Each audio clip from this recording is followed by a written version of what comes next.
What's going on there, YouTube, and welcome back to another comic book video. Okay, guys, so we are basically going to continue our coverage over the dawn of DC, where we basically picked up with Green Lantern #1. Yes, we have Hal Jordan back as the main character for the Green Lantern book. And of course, he comes back to Earth. Now remember, when it comes to the dawn of DC, it is basically DC saying, hey, this is another new beginning for us. Kind of like DC Rebirth and Infinite Frontier, this is a new initiative, a new beginning start for new readers if they want to jump into DC Comics, and hoping that they'll lead the characters they have in the right direction. Now, we already covered Superman, Superboy, Cyborg, but now we're going to cover Green Lantern, Hal Jordan. He is back on Earth, and of course, he kicks off his new start in the dawn of DC. So here's Green Lantern #1.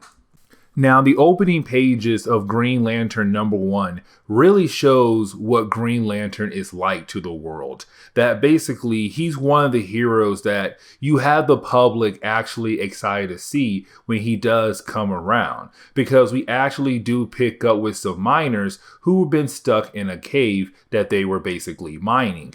And of course, right now, it does seem like they're going to basically die in that cave. But then at the very last moment, they are saved by Hal Jordan, the Green Lantern. And this right here shows two things. That one, he's back on Earth. He's ready to be a Green Lantern for Earth all over again. But on top of that, he's ready to help people out in his city. And when the people realize that they were saved by Green Lantern, they know that one of their top heroes is basically back on Earth and ready to protect them. But that is the moment we actually do pick up with Carol Ferris. Now, of course, you have to remember that Carol Ferris basically runs a aircraft company that was basically started by her father, but then given to her after her father had passed away. Either way, though, right now the company is kind of struggling through a lot of different financial problems. Either way, though, while in her office trying to answer all these different phone calls, well, that is the moment she hears that a Green Lantern has returned to Earth. Now, of course, when she turns around and sees the screen to hear what the news is talking about the idea that a Green Lantern has returned to Earth, well, that is the moment she comes to find out that basically Hal Jordan has come back to Earth. Now, for her, this is kind of concerning because these two characters do have a history with one another. And that history is a very interesting one, with constant breakups, getting back together, and so many different things. But of course, she knows that if he's back on Earth, that means sooner or later, he's going to come looking for her. And right when she's about to leave the office, well, you do have the front desk tell her, hey, you have someone here named Hal Jordan. He wants to talk to you. And you have Carol tell the front desk to basically tell him that she's not in the office right now. And of course, when she does get outside the building thinking that she'll be able to actually sneak away, well, she does run into Hal Jordan. And of course, you do have him try to do his usual charm on her, kind of like, hey, I miss you. You look beautiful. But she tells him, listen, this us thing's not going to happen. Like, basically, I moved on, got a boyfriend now. And she also tells him that there's going to be some space between the two of them to make sure that basically nothing happens between the two of them.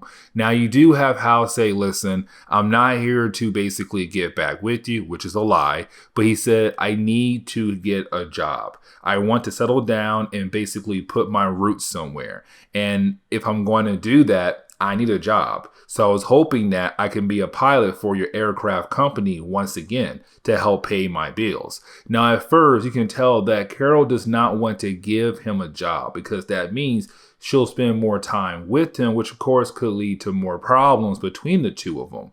But at this point, she's kind of like, we have a lot of financial problems. and I need a good pilot. And Hal is a good pilot. So basically, if I can get Hal to test out these different airplanes that the military wants to use to basically help us get more contracts to get more money, then I have no choice but to actually sign Hal. And so she does tell Hal to come to her office tomorrow morning to see what she can actually do for him.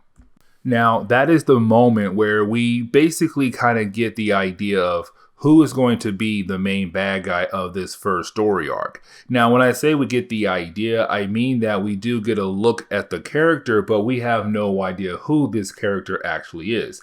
Now, it could be Sinestro, but it's too early to call that. But either way, though, right now, you do have this mysterious character at a bar where he does see the bartender very excited about the idea that they have their Green Lantern back, that Hal Jordan is back on Earth once again. The Earth has their Green Lantern, which of course shows how popular of a character this guy is to the public. But when our mysterious bad guy hears that Hal is back on Earth, you can see that this character is upset with the idea that Hal is back on Earth again. Now, you do have the story basically jump back 1 month ago, and when it does, we actually pick up the first moment when Hal Jordan arrived back to Earth.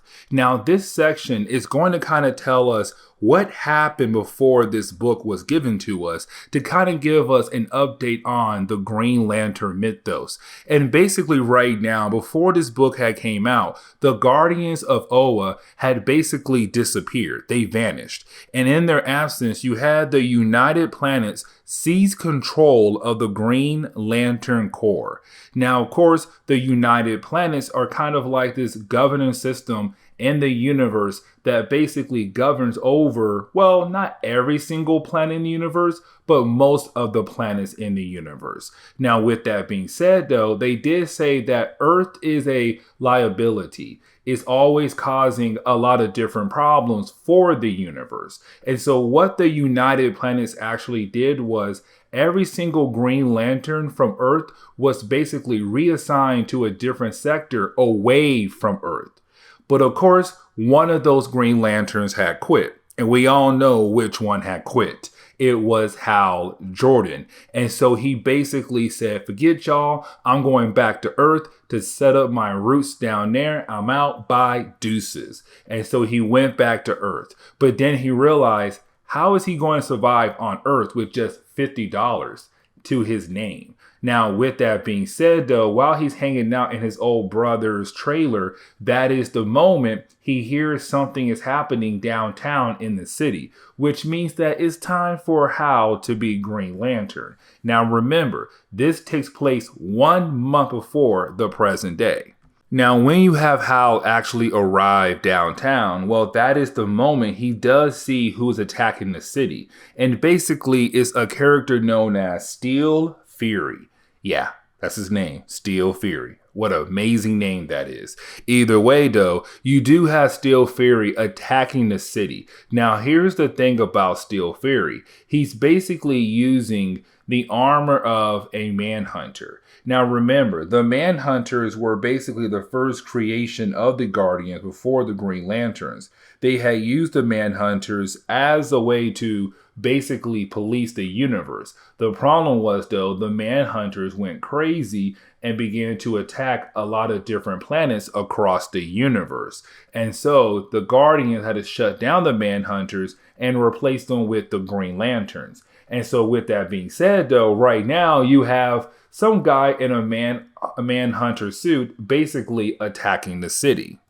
Now, getting back to the present day, we actually pick up with Hal right now on his first day at his new job with Ferris Airlines. Now, with that being said, though, because he's a pilot, you do have Carol give him a job where he is basically testing out a new kind of plane. Well, you think it's a new kind of plane because after a few pages go by, and of course you have Hal being Hal, which means that he's overconfident about himself, how amazing a pilot he is, that basically at the end of this training session, his jet blows up.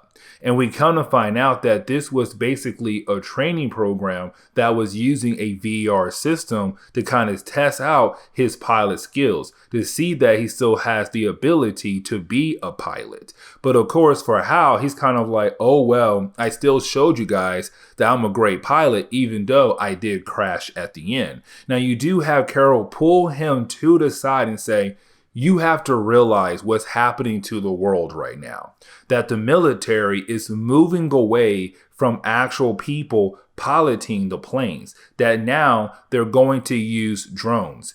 And when it comes to Ferris Airlines, they now have to basically rework their entire company and find ways to basically stay afloat, with the idea that the military is no longer going to use actual pilots for different airplanes. It's all about drones now. And so they now have to invest in those kind of things if they want to actually stay afloat. But the problem is, though, if Hal is over here keeps showing off and kind of showing military that the pilots are the people who could control these drones are just a bunch of goofballs, then all those contracts the military plans to give Ferris Airlines could be pulled away. And so it's Carol saying, you could technically hurt my company even more because you're not thinking. You're just jumping into things before you actually sit down and think, okay, how could my actions actually affect somebody like Carol's company?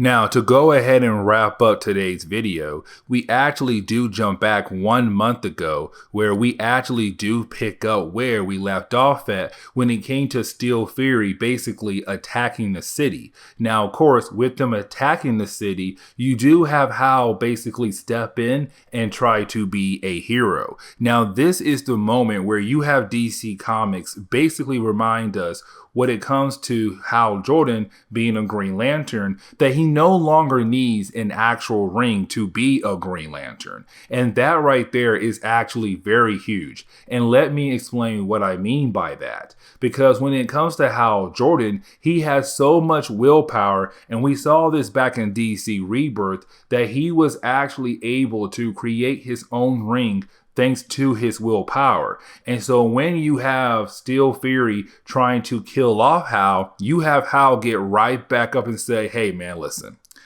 you're not going to defeat me that easily. And the reason why, because I have a lot of willpower. Nobody has more willpower than me. And so with that being said, you're about to get your butt kicked now, because I was able to create a new ring for myself and call myself a Green Lantern all over again. And this is where we are going to end today's comic book video. So with that being said, I do hope you enjoyed today's comic book video. And if you did, please leave me a like down below and subscribe. But guys, I'll see y'all next time. Later.